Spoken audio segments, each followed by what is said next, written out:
변호사 보수를 계산하는 방법은 없더라고요. 제가 쭉 찾아봤는데 이게 뭐 여러 가지 변수가 많아서 그런데 변호사 보수는 일단은 우리가 소송을 제기할 때는 대부분 규칙에 이게 기본으로 내용이 있는데 이렇게 받는 데는 많지가 않습니다. 왜냐하면 이제 성금 보수라는 게 또 있거든요.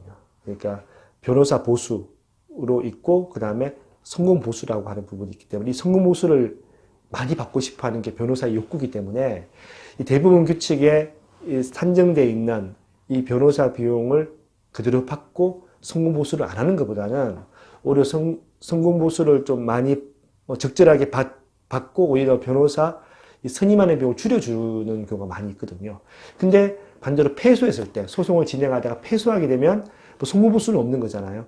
그러면 패소 비용을 청구할 때는 요 대부분 규칙에 있는 비용까지 청구할 수 있기 때문에 보통 이렇게 청구하거든요. 그래서 제가 한번 이 두 가지를 가지고 한번 이야기해 보도록 하겠습니다. 일단 제가 약간 법률을 좀 봐야 될 것 같은데 우리나라의 민사소송법 제98조에 보면 소송 비용 부담의 원칙이라고 나옵니다. 그래서 우리나라에서는 소송 비용은 패소한 당사자가 부담하도록 딱 법에 규정되어 있습니다. 근데 이게 원래부터 그런 건 아니고요. 1999년에 바뀌었습니다. 그 전까지는 각자 부담 원칙이었습니다. 지금 현재도 미국이나 일본 같은 데는 소송을 제기해서 나중에 이제 소송 결과 나오게 되면 그 비용은 각자 부담을 하도록 되어 있는데 우리나라는 1999년도에 패소자 부담 원칙으로 바뀌었습니다. 왜냐하면 이게 소송 비용을 각자 부담을 시켜 놓으니까 이제 소송을 계속 남발하게 되는 거죠. 남발하게 되니까 반대로 또 잘못이 없는, 과실이 없는 사람들까지도 소송에 사실 휘말려서 이게 고통당하고 이렇게 하니까 이제 바뀐 거죠. 이제 청구하는 병원을 이제 기준으로 한다라고 하면 이 소송 비용 중에서 이제 변호사 보수에 대해서도 법에 다 규정이 되어 있습니다. 민사소송법 109조에 규정이 되어 있는데 그 소송을 대리한 변호사에게 당사자가 지급하였거나 지급할 보수는 그 대부분 규칙에 정하는 금액의 범위 안에서 소송 비용으로 인정한다. 소송 비용으로 인정한다는 것은 청구할 수 있다는 거거든요. 그래서 제가 대부분 이제 규칙을 한번 보도록 하겠습니다. 뒤에 자막을 좀 한번 띄워 주실 것 같은데, 정확하게 대부분 규칙의 이제 총 풀네임을 말씀드리면, 변호사 보수의 소송 비용 산입에 관한 규칙입니다. 이게 작년, 그러니까 2018년 4월 1일에 개정되어서 지금 시행되고 있는데, 이때도 대폭 금액이 올라갔습니다. 그래서 여기 보시면 이제 어떻게 되냐면, 이게 제3조에 보면 산입할 보수의 기준이라고 되어 있는 부분이 있습니다. 이걸 제가 약간 법을 읽으면서 제가 약간 풀어드리겠습니다.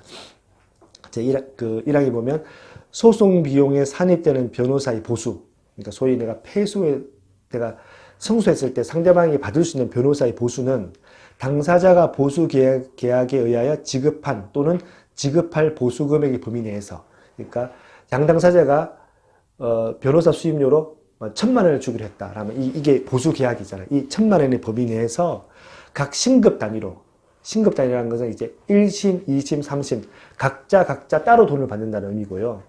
소송 목적의 값에 따라 별표의 기준에 의하여 산정한다.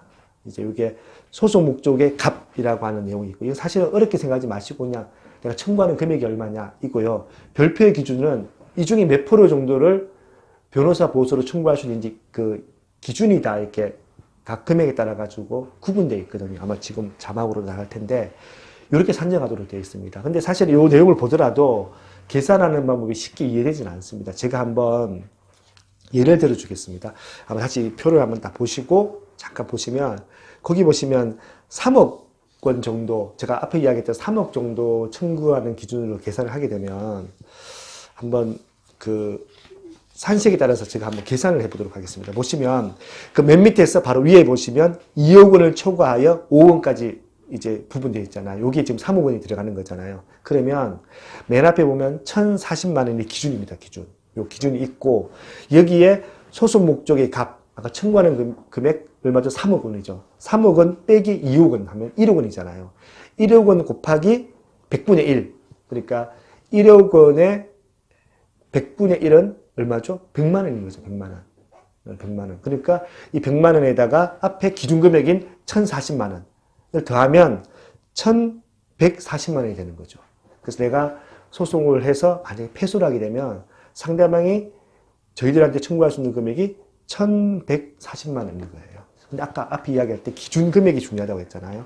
변호사 비용으로 만약에 1000만 원을 책정했는데 이거는 1140만 원이 나오니까 이런 경우에는 1140만 원을 주는 게 아니라 1000만 원, 실제 변호사 계약을 체결했던 비용을 주게 되고요. 그게 아니라 변호사 비용이 만약에 2천만 원으로 계약을 체결했다 하더라도 2천만 원을 받을 수 있는 건 아니고요. 요 대부분 규칙에 책정되어 있는 1140만 원만 받을 수 있는 거죠. 근데 이거는 앞에 이야기한 신급별로 받을 수 있다고 이야기했잖아요. 신급. 1심에서 1140만 원이 나왔으면 2심, 3심까지 가게 되면 곱하기 3을 해야 되잖아요. 그러면 3420만 원이 나오는 거죠. 이 비용에서 추가로 소송 중에 부담했던 다른 이제 감정료 같은 거나 이런 정인에 관련된 비용 이런 것들도 다 추가된다 그러면 금액이 더 많아지겠죠. 요게 이제 실제 부담하게 되는 겁니다. 그러면 제가 지난 영상에서도 이야기했지만 내가 변호사 선임하는데 이제 1000만 원 정도 비용을 주고 그 성무보수를 한 10% 정도 책정을 했는데 1심, 2심, 3심 다 해도 한 3천만 원 정도인 거잖아요. 근데 여기는 이제 비용을 한 3억 청구했더니 패소비용이 신급해도 1140만 원이면 소송 비용보다, 그러니까 내가 처음에 소송을 제기하는 비용보다 패소비용이 훨씬 더 크거든요. 근데 더 큰 문제가 뭐냐면 보통 선임을 할 때는 그 한 병원에 의사를 3명을 소송하더라도 따로 이렇게 받지는 않거든요. 그냥 3명 다 하더라도 그냥 그 변호사 비용 1000만 원, 그 다음에 성무보수 이렇게 책정하는데 반대로 패소 비용은요, 이 변호사 선임하는 사람 비용을 다 줘야 되거든요. 그래서 만약에 상대방이 만약에 3명이어서 의사가 3명을 상대로 소송을 제기하면 변호사가 3명이잖아요. 이 금액에다가 또 3을 곱해야 되는 거예요. 그러면 아까 3,420만 원에 곱하기 3, 1억 원이면 1억 원. 정말 이 소송을 잘못했다가 패소하게 되면 상대방의 패소비용 청구로 1억 원 정도 부담하면 형편이 안 되시는 분은 정말 신용불량자 되는 분도 정말 계시고요.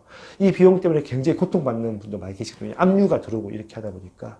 그래서 제가 오늘 강조하지만 소송을 제기할 때는, 특히 민사소송을 제기할 때는 항상 내가 소송을 제기하기 위해 들어간 선임 비용뿐만이 아니라 패소하게 됐을 때 패소 비용에 대해서도 항상 고려하고 계산하고 그리고 최종 판단하는 게 중요하다 이런 거죠.